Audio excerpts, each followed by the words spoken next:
Yo, what's up? How's every this the disembodied bodies are so interesting to me. I still haven't gotten used to it. But my name is Kirby Hines, and I want to welcome you to Reencuentro, and this is the panel on Afro Latinidad. And we are joined by some dope folks that I am getting to know during this process with the panel. And I am so hyped to be in the presence of folks. I've been checking y'all out on the DL. Um, and so hopefully we will have an animated discussion, and we will get a chance for you as the audience to join us. Hit us up with your texts, your questions, your thoughts. So in order to get going, reading bios can be a little boring sometimes, especially on Zoom. Most things on Zoom are pretty boring. But I'm going to ask my panelists to give us a quick couple minutes intro to themselves. And that intro is clearly within the context of this panel, of the festival, and who they are and what they do. So I'm going to go in chronologically ambiguous order. And I'm going to begin with Melissa because she is dead center on my screen. Yes, I'm centered on my screen as well. Hello, Lucy Progreso a todos. My name is Melissa DuPrey of the Humble Park DuPreys. I am here as a presenter with my work, Good Grief, for the first time ever in all the years of participating in the Encuentro with my peers. I am honored that the selection committee decided to choose this work. I am deeply committed to centering all kinds of intersections, particularly Blackness, but also healing. And my work has been based in solo work, ethnographic and autobiographic work for many years. I am also a stand-up comedian, a healer, a TV and film actor, teatrista, musician. I've been involved in an Afro Latina, a Puerto Rican folkloric band, Pompleneras, for over a decade, amplifying African music in Puerto Rico. And I'm just very excited to be here with a lot of my peers and people that I love dearly. So that's basically me in a nutshell. I'm a slash queen and I own it. That's all. Yes, thank you. I'm going to write that down somewhere. Miranda. Hello, everyone. I'm Miranda Gonzalez. I feel like my video is delayed for whatever reason. It was fine beforehand, so sorry about that. I am currently the producing artistic director over at Urban Theater Company. How I got engaged in this particular panel is because Kirby and I are a part of a cohort, Imaginistas. So, hey, Kirby, yay, thank you for inviting me. And I am also a part of the National Steering Committee around with the Mellon Foundation and grants. There's a lot of other stuff that I'm involved in. I'm going to say my famous line that I like to say, just Google me. You'll get it all there. I said that to someone once in anger. Next, Rachel. Hi, everyone. I'm Rachel Lynett. I am currently in Minneapolis on Dakota land. I pronouns are she, her, or they, them. I wish I could just say Google me. I'm a playwright. I'm a theater artist and practitioner, producer. Right now I'm working at a science museum just for fun. I'm kind of all over the place. I'm super excited to talk about this topic. It's really important and special and close to me. So I'm excited. And I'm excited with the people that are here because I love your work. So I'm excited to get into it. Thank you so much, Rachel. Thank you so much. And finally, Darrel. Hi, everyone. I am Darrel Alejandro Holnes, and I am an Afro-Panamanian writer and poet, playwright, producer.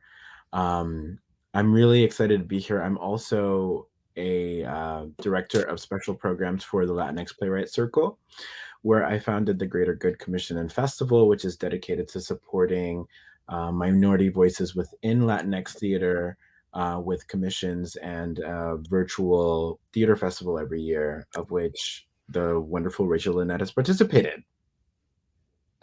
And it's wonderful to be on here with everyone. I also know Miranda Gonzalez, who has directed one of my shows, and it's great to also meet some new faces. So I'm excited about our discussion today. Thank you, Rickerby, for bringing us all together. Absolutely, and I will I won't claim ownership of bringing folks together, but when I started to learn about you and your works, I was so hyped to meet everyone. Like even virtually, I'm excited about this exchange and to hear some of your thoughts on this subject. I'm going to do something a little odd, perhaps, and that will be that I would like for you to let the audience know what comes after the dash in your Afro dash moniker. And what I mean by that is, if I had to add my dash, I'm Afro Hondureño, originally from Honduras, and I'm doing this. Yeah, I would just like to know what comes after your dash, just so folks know how you're dashing. Hi, I'm Melissa, and I'm Black.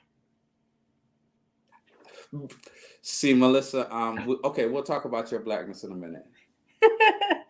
I'm a Black Puerto Rican, and I don't use a hyphenate. Cool. Miranda? Okay, we're gonna go in the order. Got it. That's something that's interesting. That's interesting to me. I am African American and Mexican, so I'm Blaxican. And I don't use that dash either. I've actually now no longer use Afro Latina anymore because folks be up in here taking it all. Right. So I'm just gonna be specific. I am Black Latina. Black Latina. Okay. There. Dang, I was trying to wait till we got to that, but okay. Rachel. You said this was gonna be organic. Yeah, ahí salió. I don't know. Maybe I should jump up in the audience. I don't know. I feel like I'm about to learn some stuff tonight. I do still use Afro. So my dad is African American, and with my mom is Afro Mexican and Belizean and Honduran. And so I usually use Afro Latina, Afro Latin is usually how I say I'm Black and Afro Latin. We use Afro Mexican a lot more as I'm learning more about my family history, and that's a fun thing to talk about later on. But to me, it's important to say Black and Afro Mexican, and Afro is really important to me with its presence there. And I would never just say Mexican. So I'm really interested to see how we all talk about this. Yes, Darrel. Yeah, it's so funny because I remember once talking to him about Latinidad, and I was an undergraduate student in Texas, and I was talking about how the term Hispanic is outdated and how we are Latinos and all of this stuff. And my dad said, he was like, I don't really know what a Latino is. I'm Black and I'm Panamanian. So I'm a Black Panamanian. And, for me, I think a lot about not just about translation, but transliteration. And you can absolutely say negro en Panama and everybody knows what you're talking about. But most people en español en Panama would say Afro-Panameño. And, a lot of Black Panamanians are descendant from people from the West Indies, and that community is referred to as Afro-Antillano. And so, and it's a term that comes from the Black community that in Panama that we use to claim ourselves. And so I think about how it's been abused, especially within U.S. Latinx media or U.S. Latin American media or whatever. And, in English, the term Afro-Latino feels so loaded and problematic and all right, I'm ready to fight, but I also think in two languages. And oftentimes I think that occupying a space of both of these languages simultaneously is actually occupying the space of a third language as well. And so I try to stay flexible and, um, you know, create a space where my language around that identity is constantly evolving, where I'm listening to others, where I'm listening to my community, and I'm understanding how the terms are all growing and changing over time. So I'm really excited about hearing all the perspectives that are on this panel because, every time I have this conversation, like at a barbershop, I go to like a lot of I'm in Crown Heights, so there are a lot of every barbershop is a new story and a new conversation, when you step into it. And the perspectives are so rich and diverse, that I'm excited about our chat today. This is very cool, Darrel, because one of the questions, as I was thinking about this panel and thinking about where to go with it, one of the questions that came up for me was the question that Melissa was like, this is what you were supposed to tell me last night when I asked you what the questions were going to be. But that question that came up was when we take the Afro, let's just say we take the Afro for a minute before we go to Blackness, because if we go to Blackness, then it's a different panel, which, damn, we can do that too. But when we take the Afro and we add Latinidad to it, in my mind, Latinidad implies Spanish speaking and Spanish origin, which means that if we move from Afro-American to Afro-Latino, then we're moving from the British colonizers to the Spanish colonizers, right? My question is, when we are trying to take ownership of ourselves within the context of I look like this and I originate from here, how does that strengthen the diaspora? Or does it? Or does that move us closer to being a stronger group of people? And I'm going to go to you, Melissa, just because I am.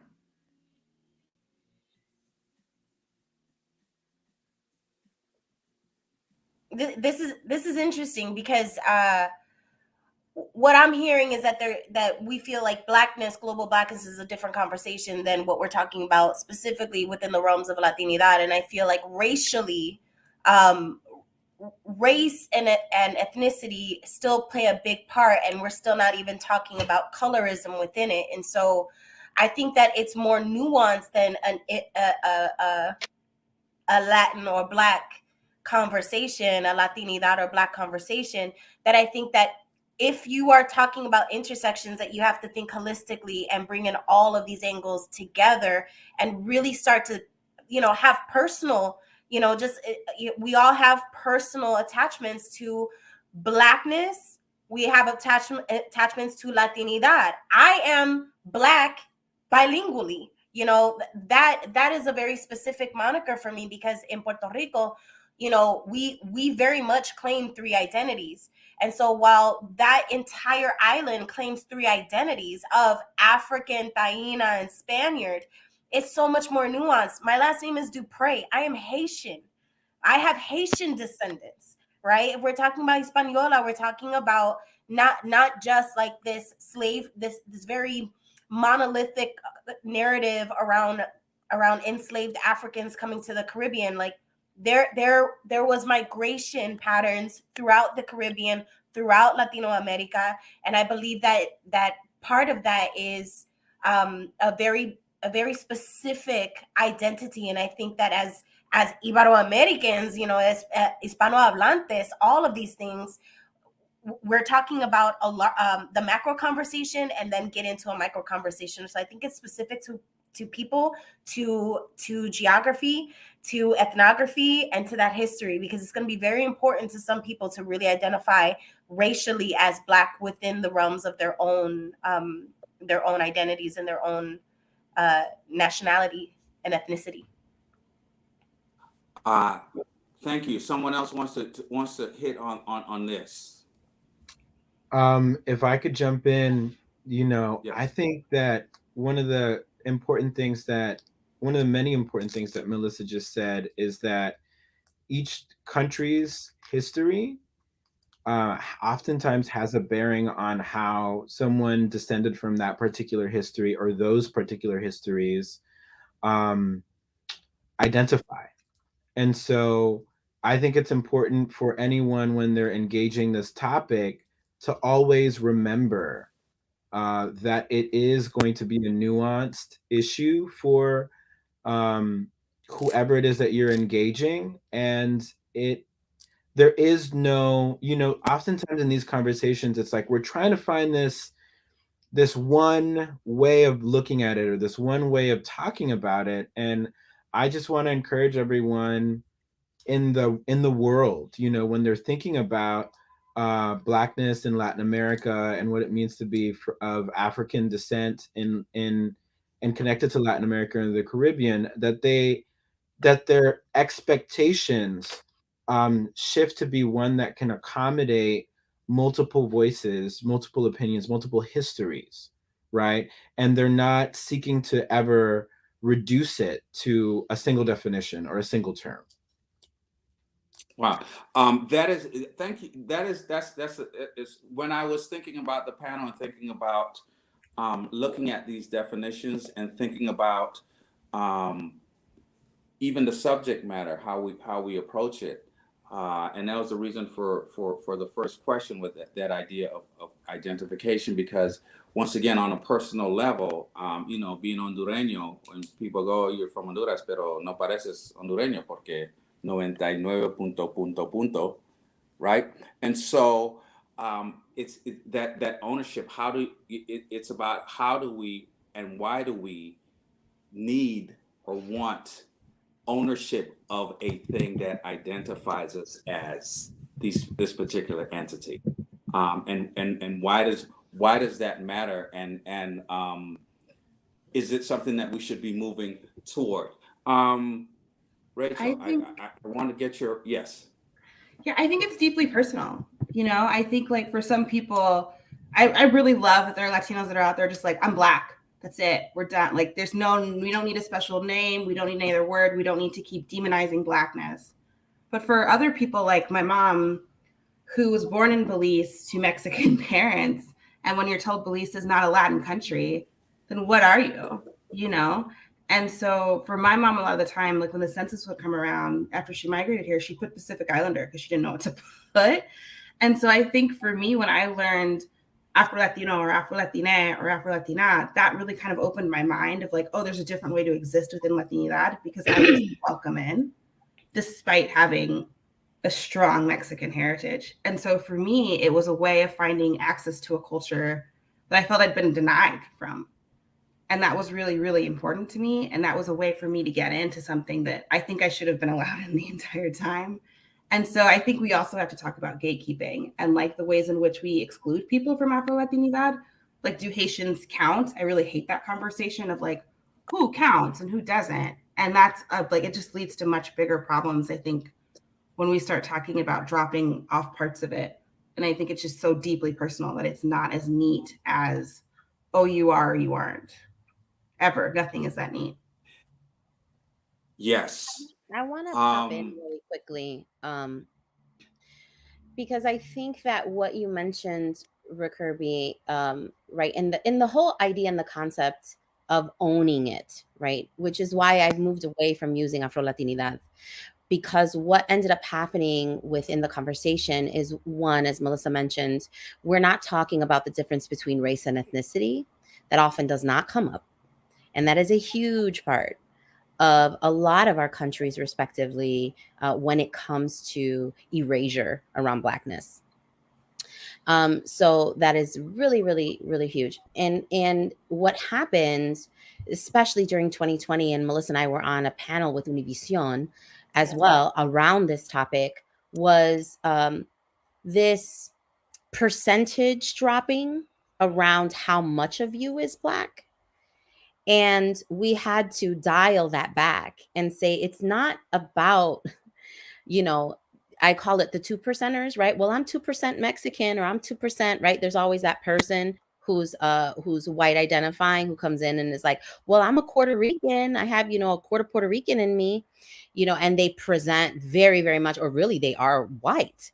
And we had to really have an honest conversation around how our skin color is viewed and perceived and received. You know, Beverly Tatum has a beautiful piece, very long, about your existence and what really shapes identity, and how skin color takes a huge part of that, you know, and how you're interacted with.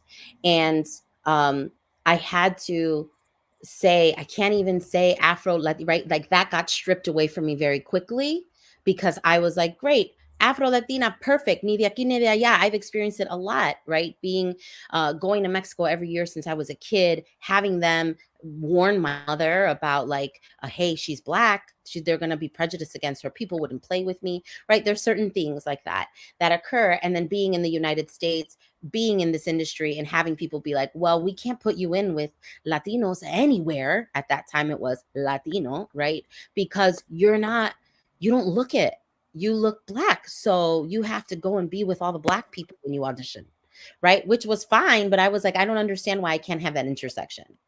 So when Afro came in, you had a lot of folks who were mistaking Afrodescendiente for existing in their current skin as Black. And that was like, great, ya me lo robaron, right? Like already we came in, new ass term, right? And then all of a sudden it's like, great, you can't have that anymore either, because, you know, the colorism issue. And, oh, but, you know, I have features that are Black, which is a whole other conversation, you know, because folks say that too.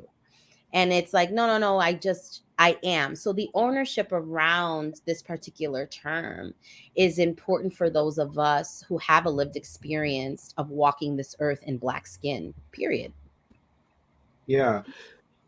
If I could also, I just want to complicate this a little bit, and offer some thoughts that I'm still processing. So know that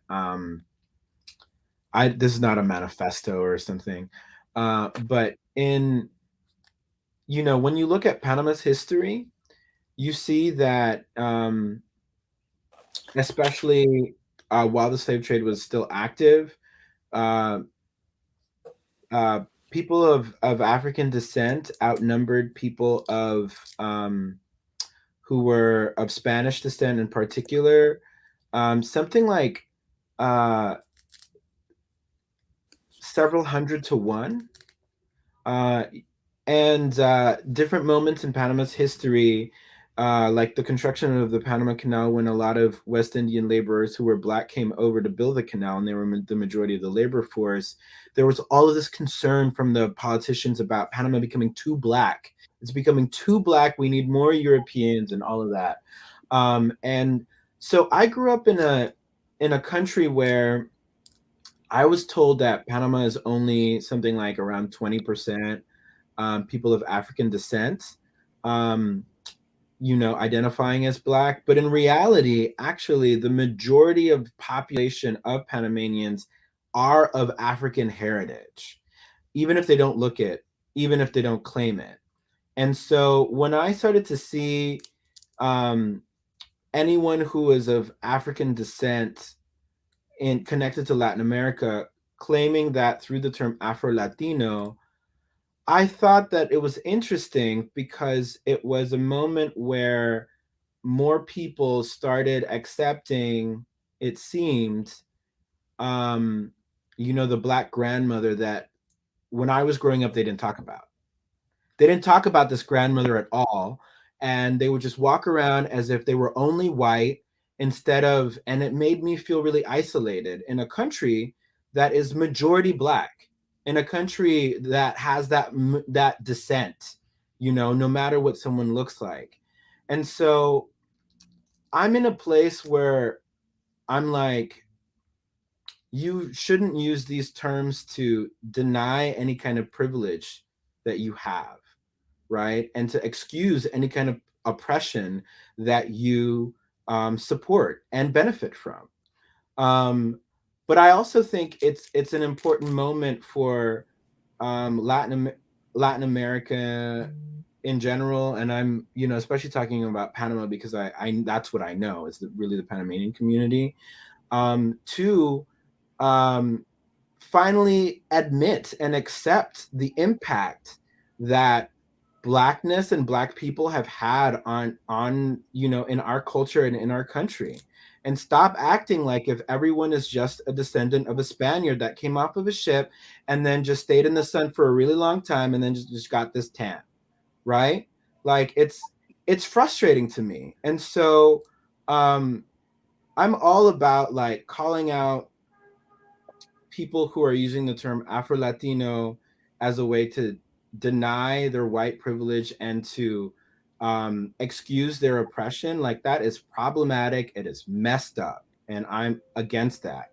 I also think it's really interesting to create spaces where people who don't even look like they're Black or who don't exist in that, who aren't recognized and seen as such, can also finally accept the, you know, the impact and the influence and the legacy of Blackness in their countries, in their family, in their heritage, because of how we've been erased, you know, and how we've been denied our rightful place as founding fathers, mothers, people, parents, siblings, whatever, of these cultures and of these nations.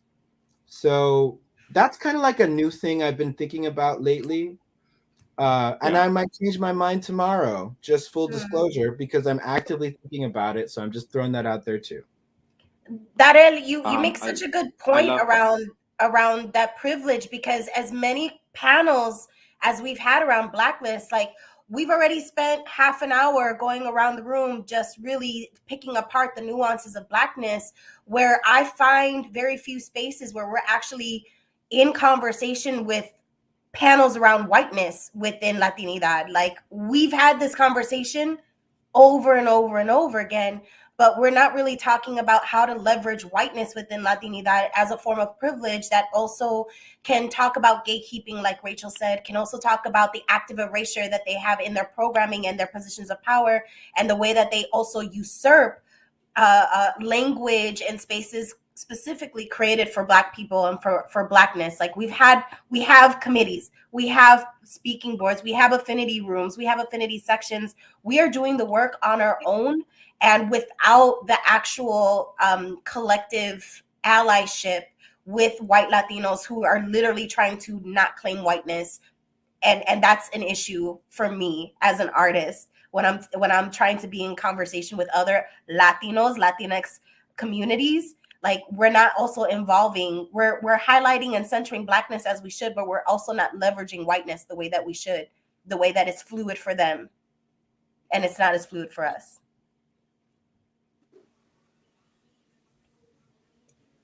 Yes. I was waiting to see if someone was going to jump in before I hopped in.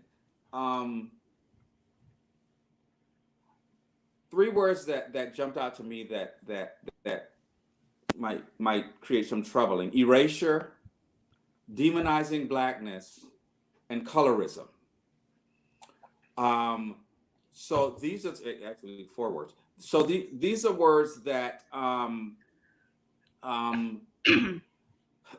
Rachel mentioned demonizing Blackness, and I wonder if the reason for this panel, the reason why this panel even exists, is because of the demonization of Blackness in the Western Hemisphere of the world. And is that demonization what we're fighting against in dealing with issues of colorism in the Heights? Is it or is that a question of erasure that we're looking at? Why are we having why does this panel exist? Is it in order for us to get a little further away from the demonization of how we look, so that we could be no soy negro pero soy morenito? Bueno, So entonces I'm a again, little I just closer. raised a question around whiteness, and it went, like, Yes. that topic literally just got curved and erased immediately in the room. Like, I just want to keep asking that. It's like we're constantly putting the light on demonization of Blackness, where like our job in our room is celebrating that. We're not doing that. Like I feel like part of it is like how at this point for me in this panel, the way that it's existing is about amplifying the things that we want, but I am asking the white people watching this panel, how are they contributing to this? How are they actively demonizing it? Because we're not doing it to ourselves. Well, I beg to differ. And put millions of dollars on production of West Side Story. Like, right, but that's not us. I beg to differ if we're doing it to ourselves, because I've lived in a country where we partition ourselves, we address ourselves based on that's why I said Moreno. That's one of you're a step up. What we do to ourselves. So looking externally is one thing, but I believe that we have internalized some of these things and we perpetuate. I mean, I'm not even going to get to the hair thing because that's but we perpetuate these things ourselves. I don't think we can just say they're doing it to us. And that's and once again, that's not a declaration. That's just a counter to whiteness being the presence that does the thing to us, with us kind of just always fighting against the thing. I think sometimes we do the thing. I think we put, those who are no sos tan negro, entonces va a estar aquí. Sos morenito, entonces te puedes quedar aquí. Pero si sos más blanco, entonces, claro, estás aquí. I mean, maybe that's just my perception and one of those things that is not a part of the narrative, but I do think that the presence of whiteness and its role in this is the subtext to this entire conversation to some degree, and I could be wrong. Yeah, well, I mean, I think you both are making really important points, and I just wanted to add that I needed a second to think about what Melissa was offering. And one thing that it made me think about is a friend of mine is from Mexico and is from a family that has quite a legacy in the country, and an economically really powerful legacy in the country. And she was in New York for a while and felt uncomfortable about the way that she felt uncomfortable and had a lot of questions for me about how to structure her relationship to Latinidad in the United States, because she recognized herself as white. And she saw how within the arts community in New York, there was a way that Latinidad was positioned as outside of whiteness, and participated in a narrative of racialized oppression that she did not experience, So, and she said to me, I'm not white, pero sí soy blanca. And it was a fascinating way, like, Rickerby, you were asking earlier about, terminology as it relates to Latinidad, like Afro Latinidad. And I'm thinking about Melissa's question now, or Melissa's comments, and this question of like interrogating whiteness within Latinidad. And I think it comes back to language too, because I've then taken that idea that my friend put forward, and I've used it when engaging with other white Latinx people about their identity. They'd be like, I'm not white, I'm not Anglo, my grandmother had these language problems and was, discriminated against and couldn't get a job in, by the border in Texas and like all this kind of stuff. And so like, therefore I am not white. And it's like, but are you blanco? And they'd be like, well, I guess, because, and so I'm interested in what language does and how it creates like wiggle room, but how it can also be a tool, for us. I don't know. I just wanted to throw that out there as something that popped into my head in response to what Melissa's comments were. Darrel, I think that, well, I'm so sorry, Rachel. Go ahead. You go ahead. Go ahead. No. I love what you just raised around the idea of language, because language also is what highlights the paradigm in which you are living in, right? And I love that, because now I am going to use that when I facilitate conversations around anti-Blackness in the Latin diaspora, because it is one of the things. I don't want to make something simple that is extremely nuanced, but a lot of the times when I have conversations or facilitate these, I ask around or have a baseline for things. Did what happened in the room other anyone? One. And if what happened in the room othered somebody, in what way did it other? And sometimes I like to keep it just that right there at that baseline when dealing with these critical conversations, and when also having to mediate conflict around this subject, because it has happened and I have been called in to mediate in these spaces. And when you get to that point, I feel like everything is layered, and you have to uncover those layers in order to know what's really going on. You have to get to that underbelly.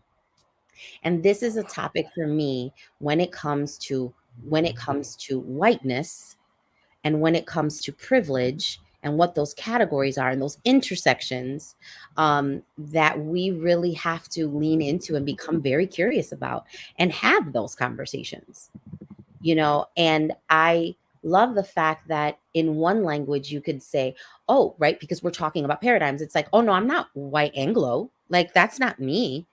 But then you go to Mexico, right? And I have very white cousins. We intersect with the Irish. My family's from Monterrey, Nuevo León, and then my grandmother was very indigenous. The play that I am writing around the Underground Railroad, a whole, the Black Seminoles settled where my grandmother was born. And my grandmother was a very dark, indigenous, Yaqui woman who did not know who her father was. And she is my skin complexion. So the difference between going to my grandfather's side of the family, where we were so prideful of like, we have viceroys in our lineage, right? We are from the Benavides, like literally that is an ancestor of mine.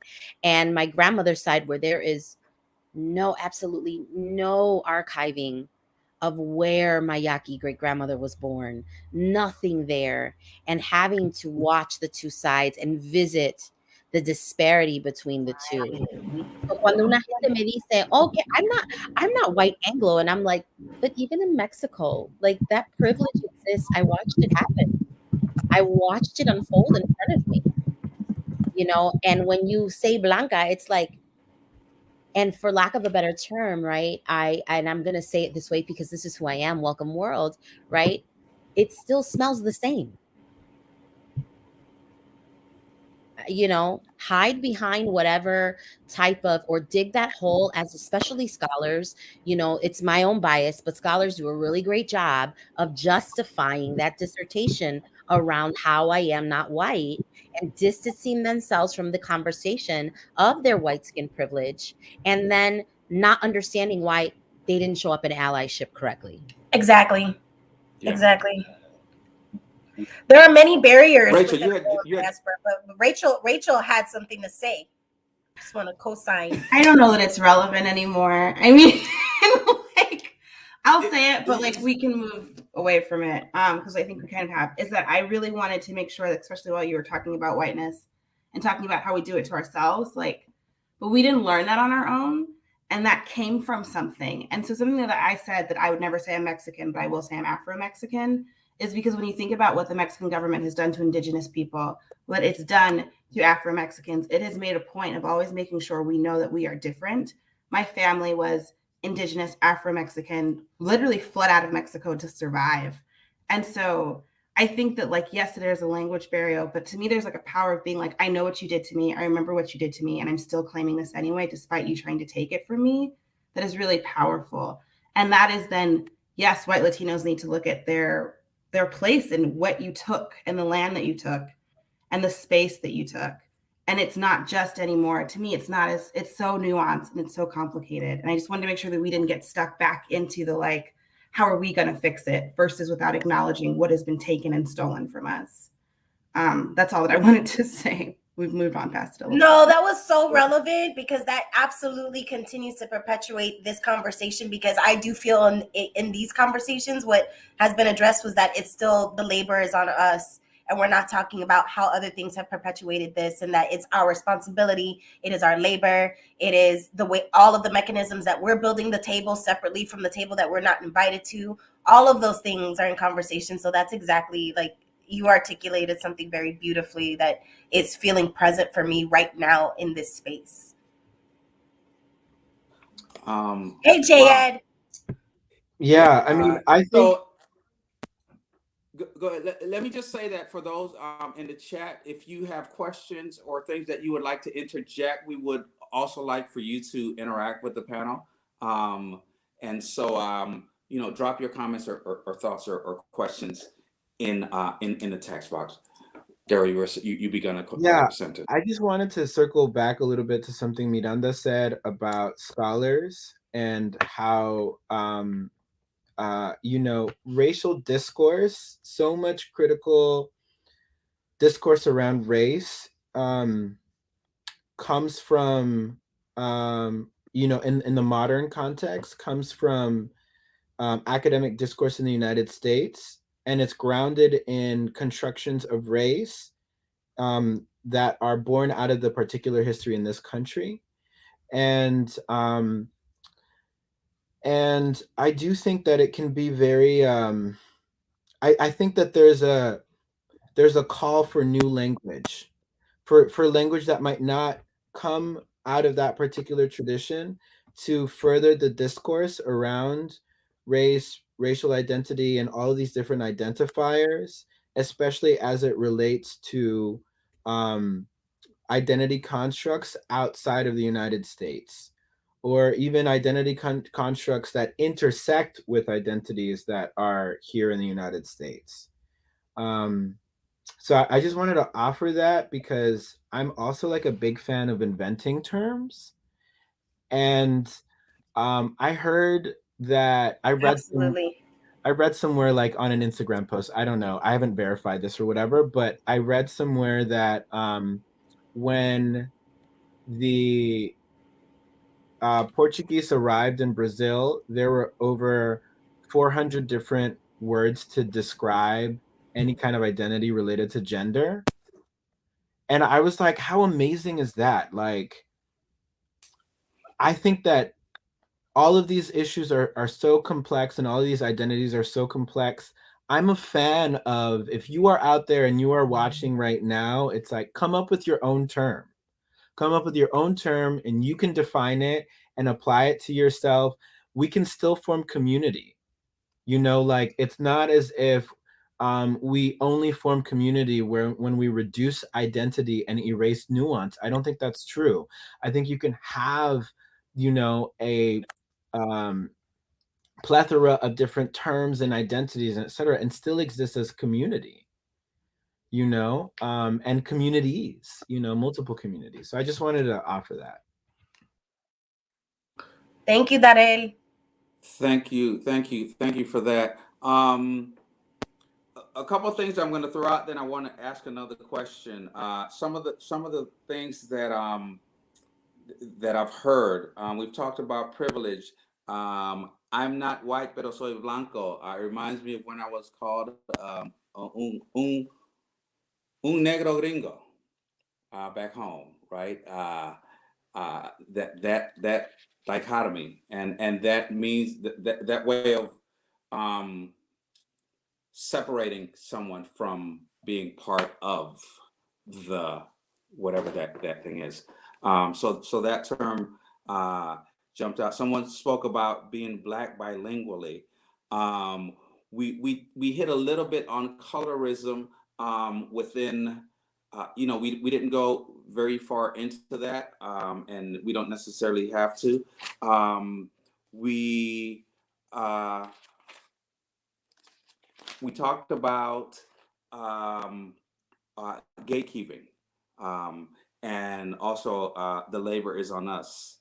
I want to transition slightly, and I want to ask this question to the panelists, and I want to give you each a couple minutes to answer this question, and it's about your own work. How does this term that we've named the panel, Afro Latinidad, manifest itself in your work, or does it?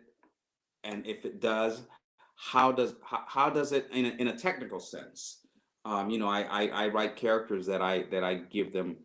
This is someone who is, specifics on how a character is supposed to be cast and created.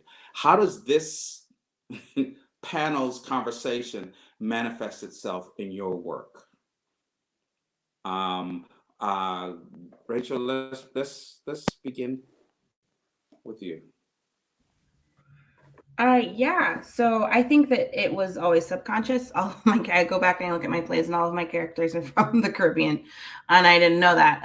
and I think that recently I've really started to explore, like, what is Blackness at all? What is it?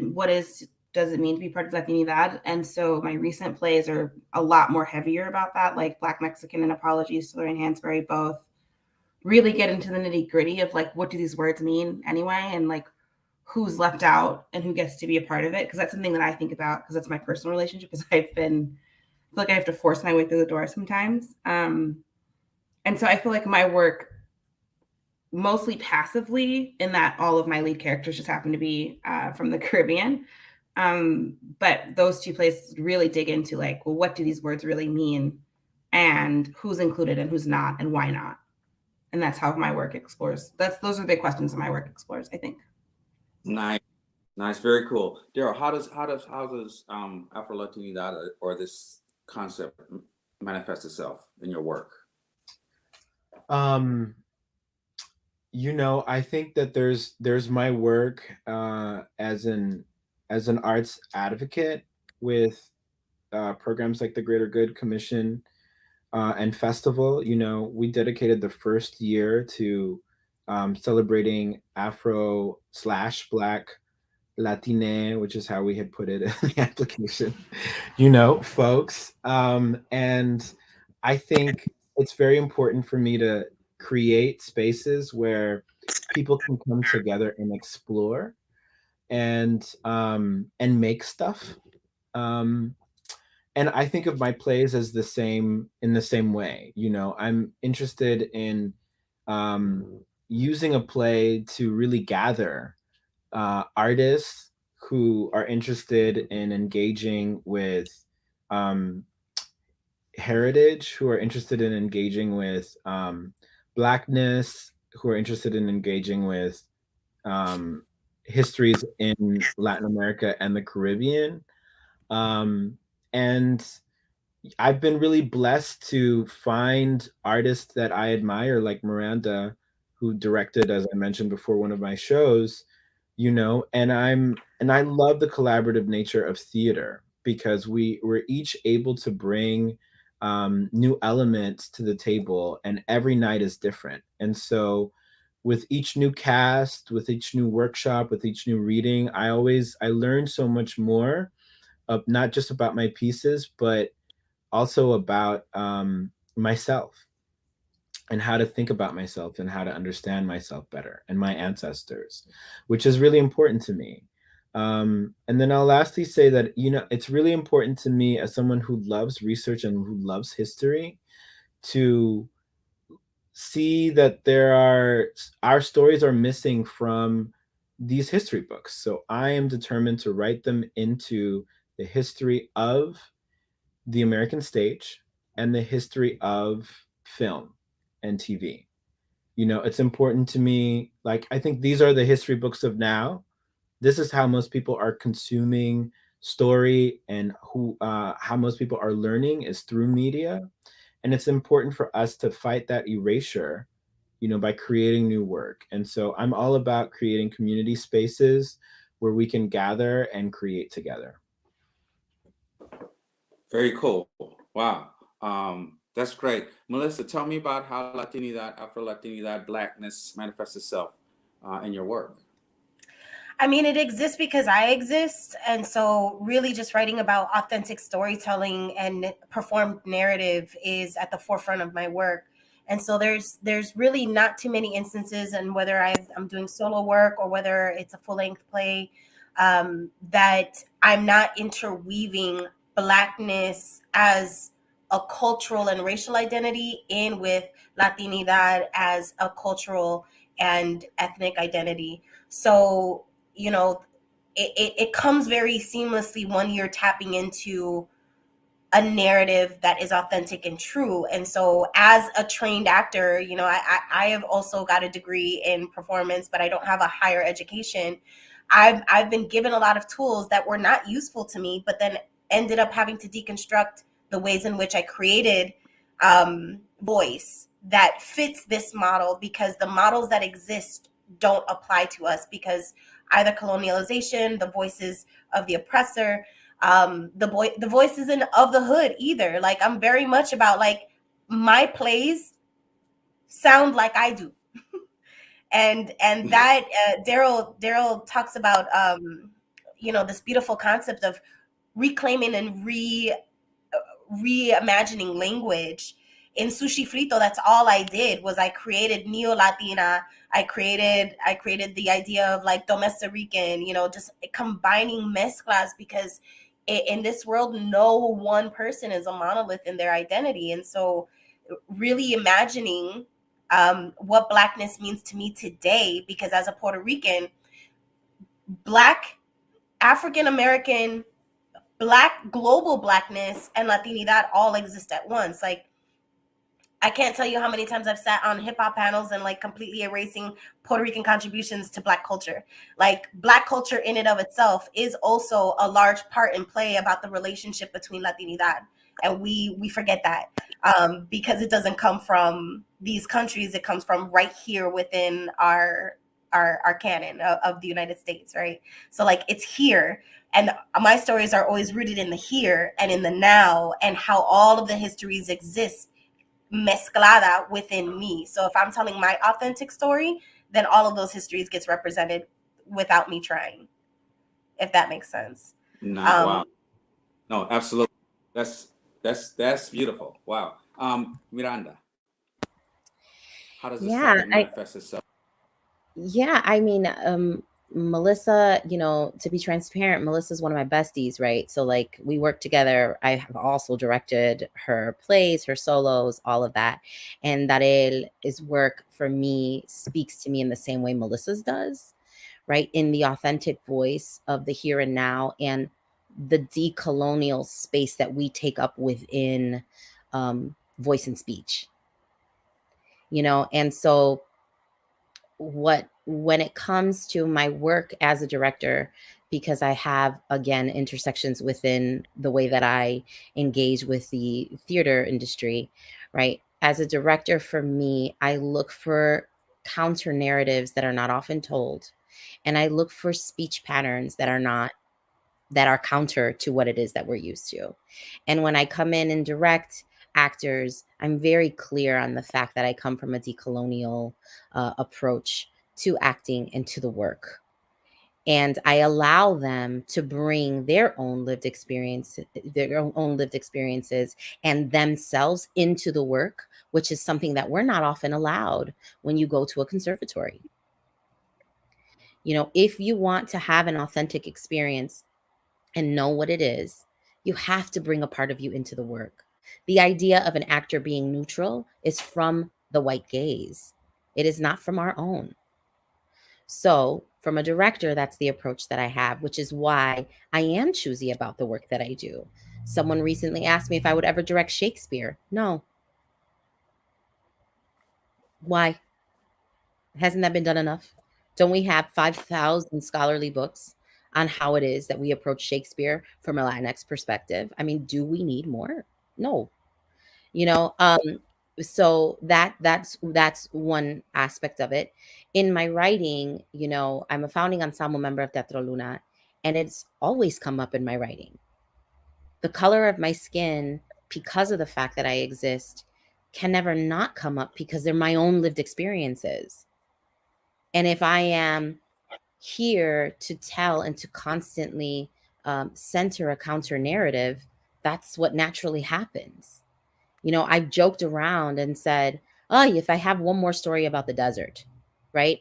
Within the Latin diaspora, within the theater canon, it's like another story about the desert. And I find it funny because now I'm literally writing a counter narrative about the desert, you know, that people don't know, right? My family and the Yaqui in me and my grandmother were born and raised in Musquis, Coahuila, right? And I am talking about Black Seminoles that fled slavery here in the United States that settled in Musquis, Coahuila, that then decided to go back, right? So the connection that I am making there, as far as the main stasis is, has anything really changed? Has it changed from the time that African slaves fled in an underground railroad to Mexico, and those same folks then fled Mexico to come back to the United States, and then what has that changed? And so there is just no way around when you are authentically living, and I do have to say that when you are in a place of authenticity, there's just no way you as an artist can deny your authentic self. And when you do, it shows. It shows so much. Wow. And the other part of this is, right, it's like, I like to use the terminology Iggy Azalea versus, you know, Eminem, right? Like, they're two very different people and their lived experiences, right? One is absolutely completely appropriating. You know, it's like, you're from Australia, what you talking about? You struggling, you know? And where it's like, nobody's gonna complain about Eminem because like Eminem was on that 8 Mile, like he was on it. That was the life. So there is that authentic, and there's something that we're also not mentioning either when we talk about our labor and our work and all of that and how it comes through. We also are people who have been harmed and need to heal. And in my healing process, I do use my art to heal. And it's a cathartic feeling for me, you know, so that's the other part of it too. Beautiful. You said something. You said the color of my skin can never not come up. When I wrote down how the panel might be kicked off, what I wrote had to do with the issues that came up within the Heights and the casting in the Heights. And my question is fairly broad. Does it matter? And why does it matter? And if it doesn't matter, why not? Can you repeat the question? Does what matter? Skin color? Does the issue of the gradation of color acceptability, quote unquote, matter? Or does Are it you matter? talking about the colorism in the casting of In the Heights specifically? Correct. Does it matter? So I'm just gonna hop in here and ground this in where I'm feeling, right? I am so tired of talking about In the Heights. You know, Thank right? you. Like, it's like the more that we highlight $1 billion industry that gave money that is literally within a white supremacist structure, like what did we expect? I mean, also because Miranda, like we watched it together just recently. Like there's a difference. I believe that there's also levels to In the Heights of production as a movie that just came out, and we're still having the conversation. Even Rita Moreno fell into the puddle of it. And then the productions, the theatrical productions at a grassroots level that can make or break a small organization with problematic casting that should be having a deeper conversation.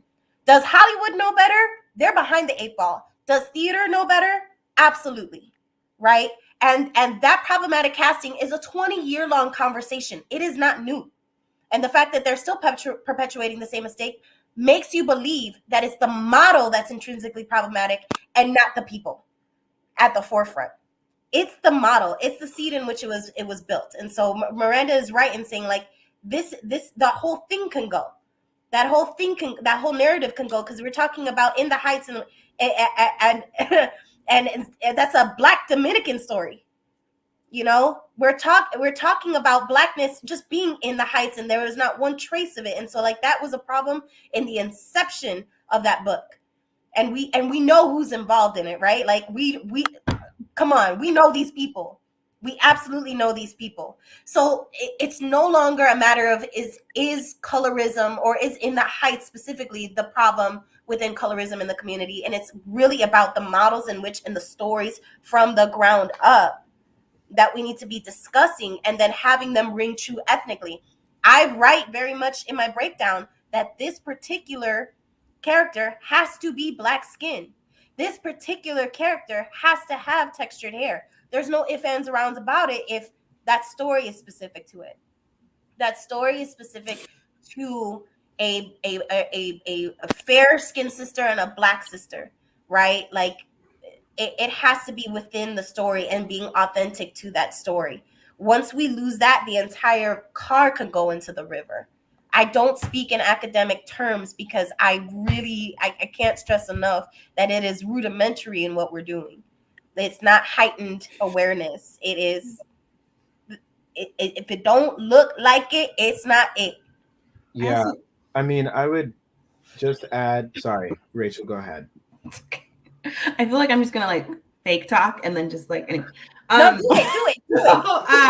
No, I was gonna say that I also think there's a really big issue of like expecting to be saved by the one person who got out of an abusive system.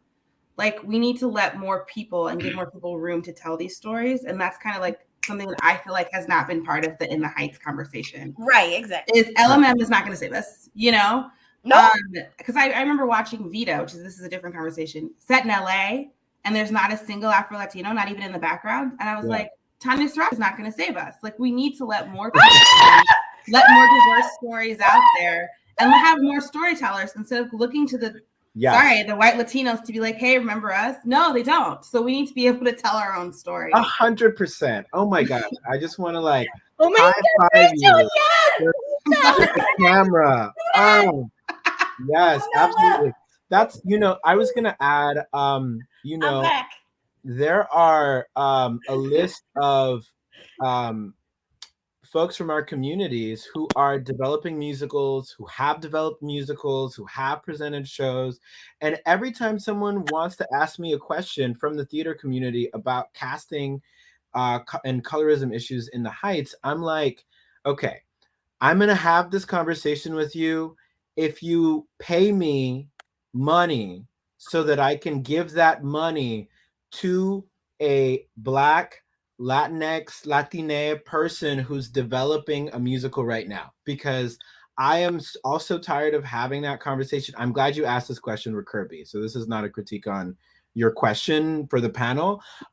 It's more just talking about how the focus needs to really shift. Like, this is an opportunity, as Rachel mentioned, as Melissa mentioned, as Miranda is mentioning, to actually get support for musical theater writers who have that cultural perspective to actually get those stories told, And so like every time, if you're watching this panel, every time you're like, oh my gosh, Lin-Manuel Miranda, I'm just so confused. I'm going to call whoever it is that you're about to call. I think you should Venmo them instead, and then give them that money to support them making work, right? Because that's one of the reasons why we started the Greater Good, and that's one of the reasons why like commissioning new work is so important, and why we don't need yet another Shakespeare revival, or West Side Story. or West Side Story, right? It's like there are so many playwrights, book writers, composers out there that need our support,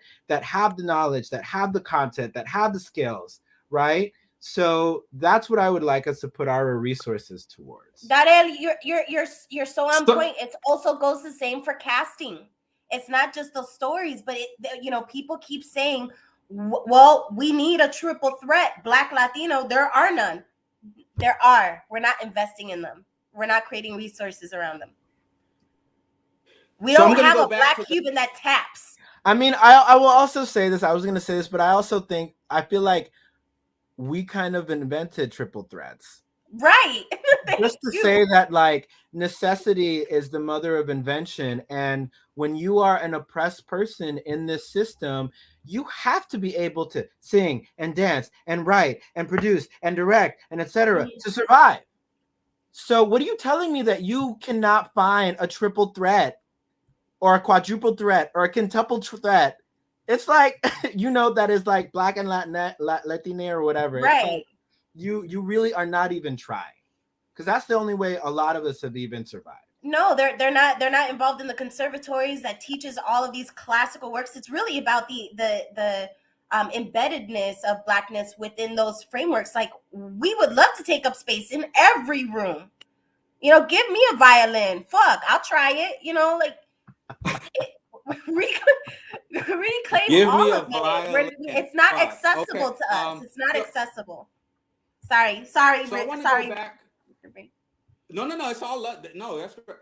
I want to go back to when I asked the question and the reaction to the question, and I want to push back on your reaction, and I want to push back on I'm tired of talking about this, because here's the dilemma. Too often we sit around in our echo chambers, and we've talked about it over and over again. We've self-indulged with it. Do whatever you want with that. But there are people, whenever I'm doing a panel or whenever I'm teaching or when I'm doing a workshop, I'm thinking, these kids that I went and worked with on the west side of San Bernardino, who haven't had a conversation about colorism, who don't have a context to begin this conversation from a real place, may need to hear us say, yo, here is why you see Iggy Azalea. Here's why you see these folks in the forefront, and folks who are no son morenitos are further in the back. And I think it's a conversation that we need to have. I know we get tired of having it, but then who is going to have it if not us? Who's going to have it?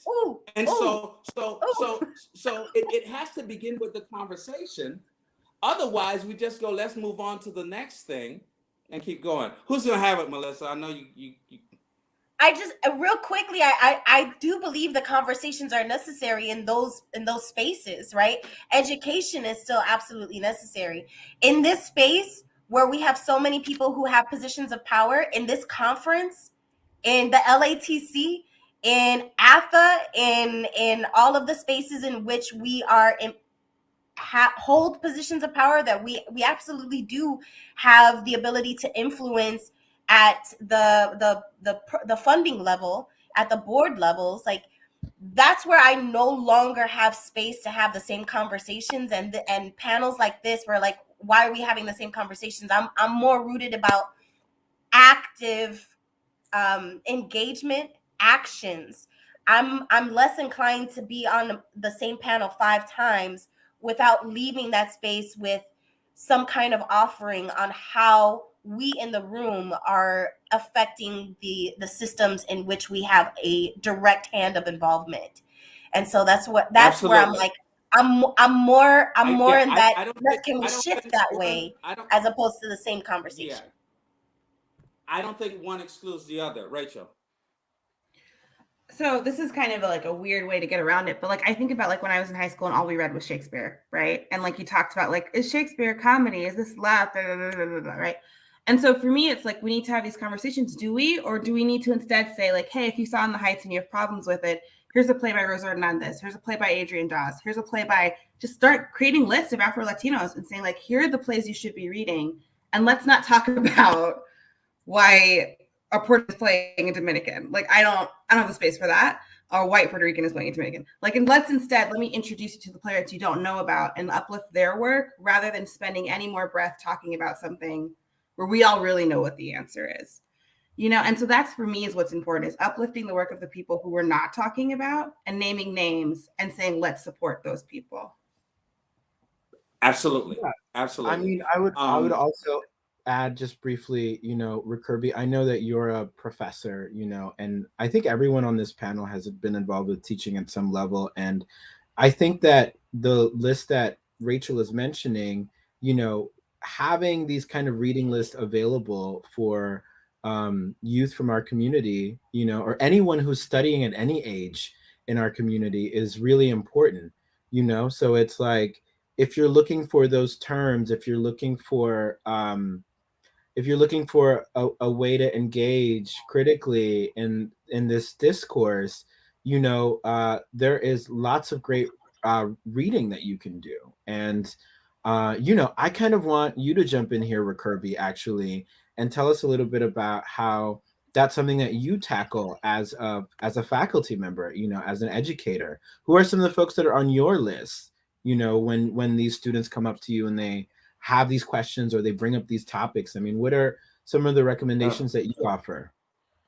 So thank you for the question. I teach a hip hop theater class every year with 100 students in it, and those 100 students travel the gamut from at UC Riverside. We're the most diverse campus one, and so that's what my classroom looks like. I have students who are biology majors who've never taken a theater class. I have students who don't know anything about hip hop and hip hop culture. I have students who've never read a play or seen a live play.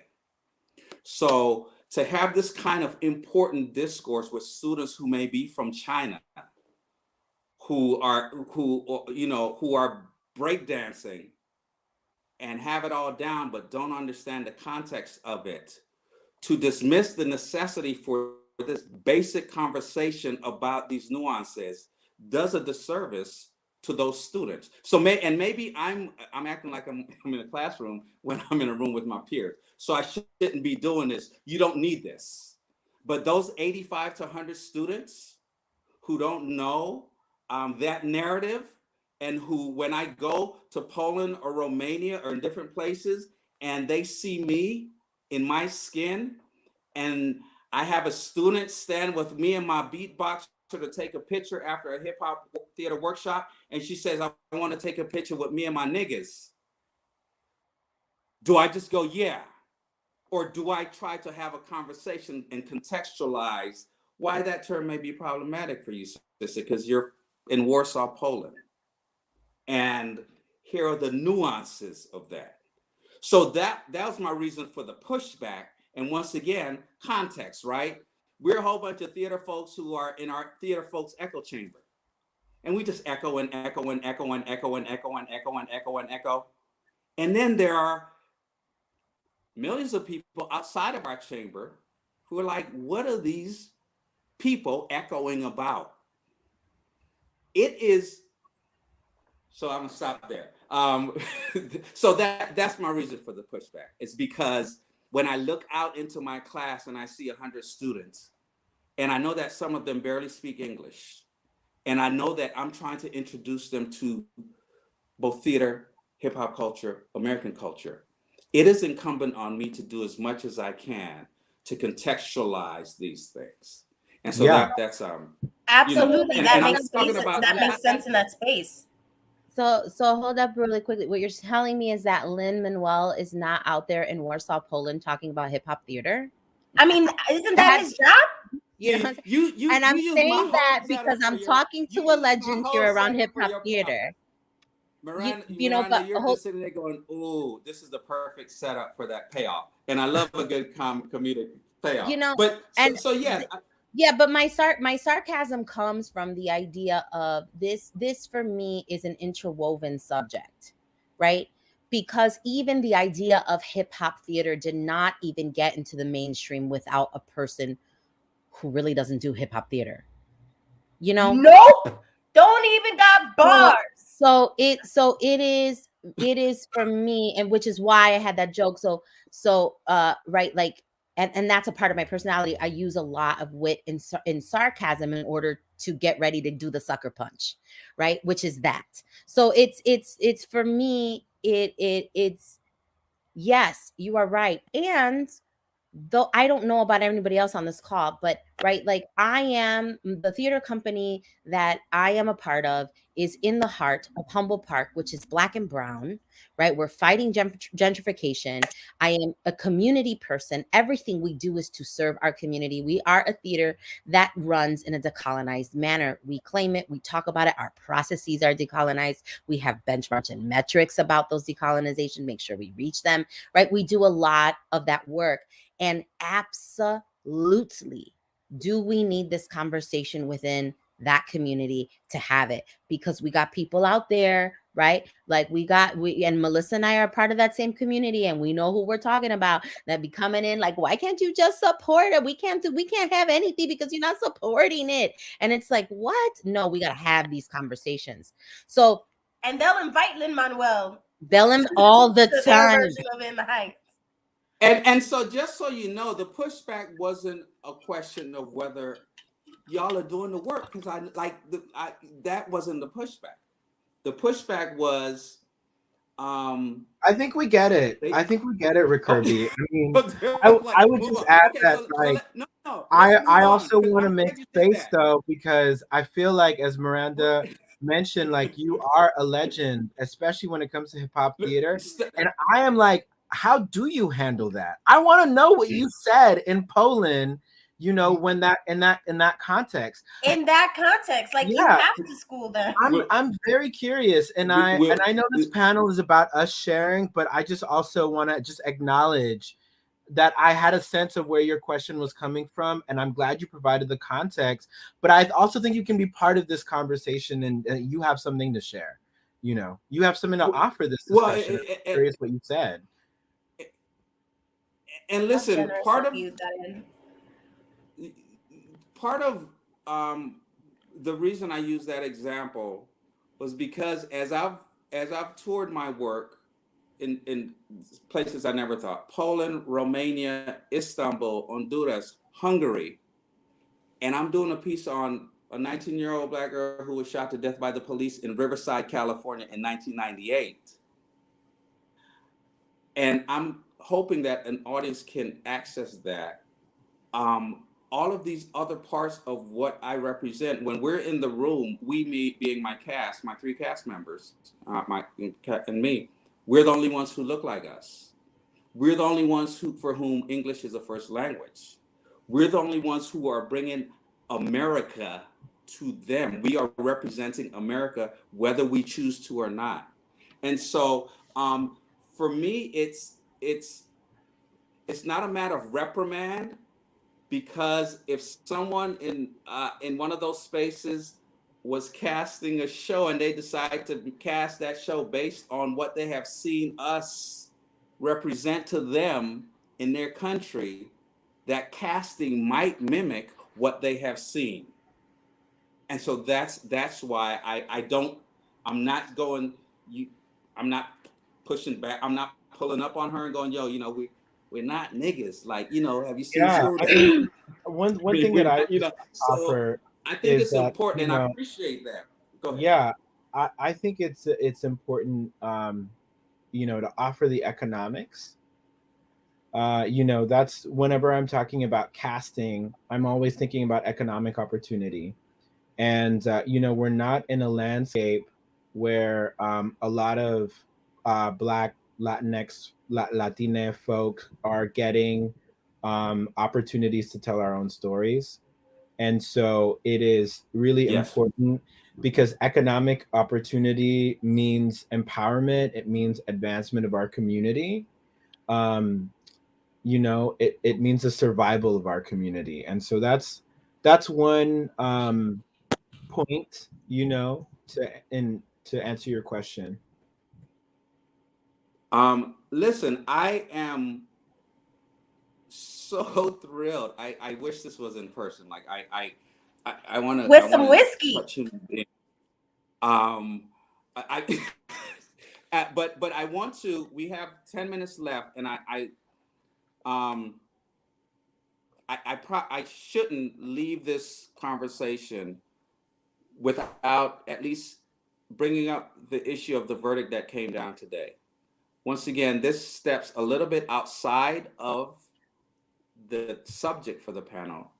But I would like to, and you can address or you cannot address the verdict. But I think when we're talking about these issues of representation and how we manifest ourselves in our skin determines our existence in this particular space. I didn't know if anyone wanted to address that or say something about it. Just, what did it mean anything to you? Did you or was it, it's par for the course and we keep fighting? Anybody want to go? I'll quickly. I'm sure, Melissa, you're gonna say something really brilliant, so I want to go before you. I was actually living in Madison when Kyle went to Kenosha, so I was pretty close to it. And I was living on State Street where a lot of the protests were happening, and I there's no part of me that is surprised.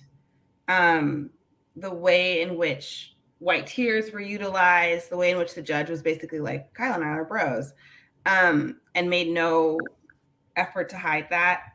And so I think that, like, for me, what helps me is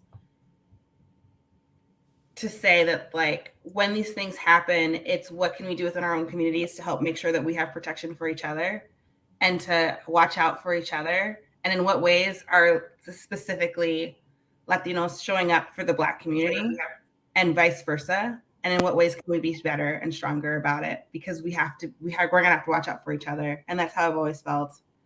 And living that close just made me feel that even stronger. Wow. Melissa? I teach protest and performance with Free Street Theater. I'm an activist.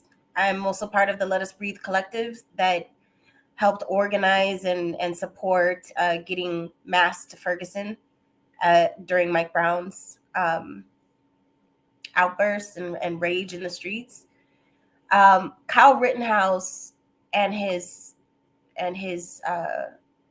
the trial and the sentencing today is a complete demonstration of how necessary the work still is, but he represents very much the risk that happens within the performative protesting, within the actual active and demonstration. He could have been here in Chicago when we were trying to take down Columbus statues. He's no different from the Italians that were in Chicago combating us, combating this work. He represents a real danger of the mayonnaise militia that is in our communities.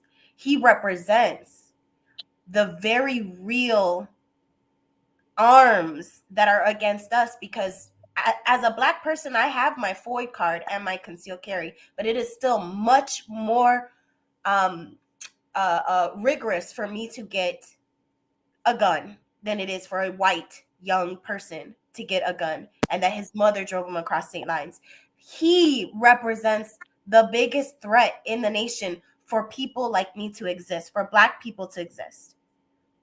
And so this sentencing, lack of sentencing, lack of consequence, lack of justice, yes, there's no surprise to it, but it is an affirmation that this country is built on white supremacy and we are not safe. We won't even be safe to protest.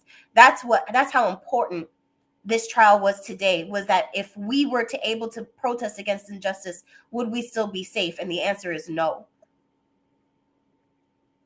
Wow. Darrel.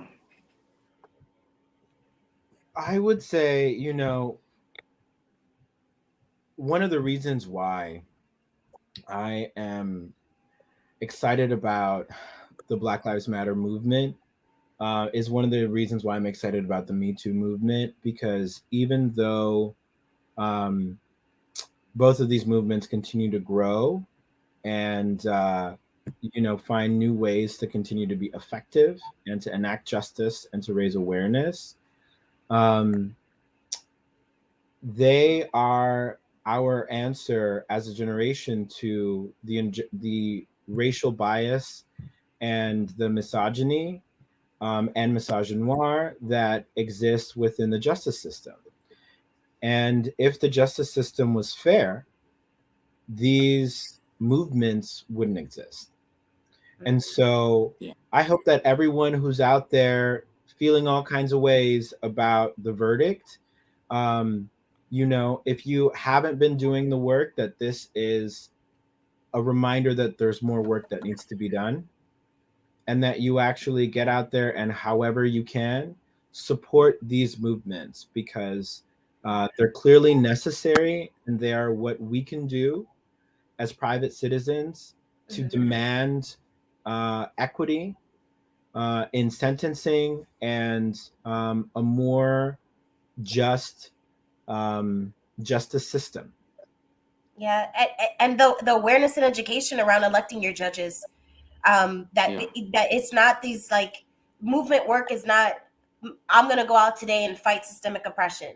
No, I'm going to go out there and educate the people closest to me that have proximity to whiteness. I'm going to educate myself around who is still enacting cash bonds in the local justice system that is keeping people imprisoned without bail, or without the opportunity to bail. Who is enacting all of those things? Like, we have very grassroots level education to be had that's accessible to everybody, and we're not utilizing it. And this is why I'm always having the conversation as well. Is like, what are our white people doing with other white people? Like, it's so easy to galvanize behind a Black Lives Matter movement, but we don't need more BLM paintings on the streets. Listen to the demands and the active actions that can be taken within your own community and within the communities that you're attached to that still perpetuate whiteness, white supremacy, privilege, power, and can be swayed. And, we need allyship at this point. Like, put your bodies in front. Our bodies have been in front the whole time. Yeah, and I think it's important that Black Lives Matter or any one of these movements is more than just a hashtag, right, as Melissa is saying, and that it does look like participating in local elections and, getting bodies out on the street as much as possible. And, so yeah. Yeah, remembering the joy. I'm so, my blood pressure is so up right now. Like, I'm so mad, but I'm also like, part of the work that I'm also doing is the joy, the healing. Like, we have to rest. We have to take care of ourselves. Like, part of our movement work is also making sure our neighbors have food, making sure our, those kids are fed, making sure the kids have what they need. Like, all of, like, there's so much fight, but there's also so much love and so much self-care that needs to be had within our communities as well. So, like, I'm mad now, but I'm also like so happy we had this conversation. But the joy, like, remembering Rachel, the joy in it. I didn't know if you wanted to say something before we have a minute. I was just going to say that, yes, also supporting your local elections, but also if you are able to donate. A lot of these movements need money. They need bail money. Like, if you can, I know that we financially donate money to food banks, donate money to bail funds. Don't just go create a cute protest sign and march on a Saturday and then eat brunch. That's all I was going to make sure you are also backing it with money. Yeah. And I just have to thank y'all. Like I said, I wish I was in person with all of you. It's such a pleasure to meet all of you. This is like, I'm so hyped about this community that we're hooked for life. So it's on. Please, for our guests, continue to support the Reencuentro. There is a play. It didn't pop up which play is tonight. I don't remember which production it is this evening, but continue to support it. Support these amazing artists. Rachel, Darrel, Melissa, Miranda had to run, but please support them. You are the names that I will be giving to my hip hop theater class, people. those are the names that are going to be on that list. So much love. Thank you so much. And I will see you all in flesh. Spanking soon. machine. Marga's spanking machine is tonight. Thank you. Thank you. Thank you. Thank you so much. Bye. Bye. I love you all.